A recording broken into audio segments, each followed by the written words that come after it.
Assalamualaikum para murid, mari kita lanjutkan materi pembelajaran kita yaitu tentang hubungan Pancasila dengan Undang-Undang Dasar Negara Republik Indonesia tahun 1945.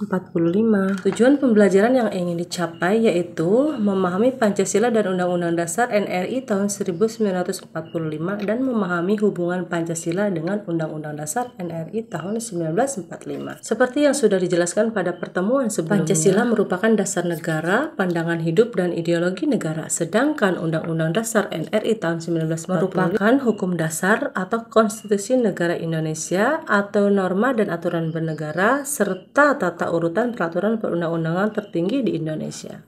Para murid, ayo membaca dan mengingat kembali teks pembukaan Undang-Undang Dasar Negara Republik Indonesia tahun 1945. Lakukan tugas seperti yang sudah tertera di dalam buku paketmu. Hafalkan teks, selanjutnya deklarasikan teks tersebut di depan kelas secara bergantian, kemudian jawab pertanyaan apa pesan utama pembukaan Undang-Undang Dasar NRI tahun 1945. Tuliskan minimal 2 pesan utama di buku catatanmu.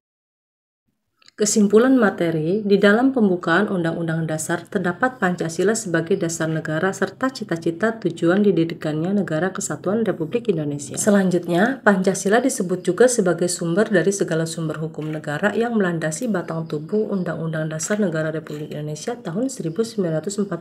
Jadi para murid, Pancasila tidak dapat dipisahkan dari Undang-Undang Dasar Negara Republik Indonesia tahun 1945 dan sistem ketatanegaraan. Sebab hubungan antara Pancasila dan Undang-Undang Dasar seperti hubungan antara roh dan jasad yang tidak terpisahkan. Pancasila merupakan rohnya, sedangkan Undang-Undang Dasar 1945 merupakan jasadnya. Pancasila merupakan nilai-nilai utama, sedangkan Undang-Undang Dasar Negara Republik Indonesia merupakan bentuk hukumnya, sehingga tidak dapat dipisahkan antara satu dengan yang lainnya. Jimmy As-Siddiqui pada tahun 2011 menyatakan setiap kebijakan perlu merujuk pada Pancasila sebagai nilai utama. Nah, para murid, selanjutnya coba kalian tuliskan contoh pasal-pasal Undang-Undang Dasar NRI tahun 1945 yang terinspirasi atau merujuk kepada Pancasila. Hafalkan pasal-pasal tersebut, kemudian sajikan dalam bentuk yang menarik dan berwarna. Presentasikan dan kumpulkan kepada gurumu. Jangan lupa untuk membaca ulang buku paketmu atau menyimak ulang materi yang disajikan ini apabila kamu belum terlalu paham dengan materi tersebut. Sampai jumpa di pembahasan selanjutnya tentang hubungan Pancasila dengan Bhinneka Tunggal Ika.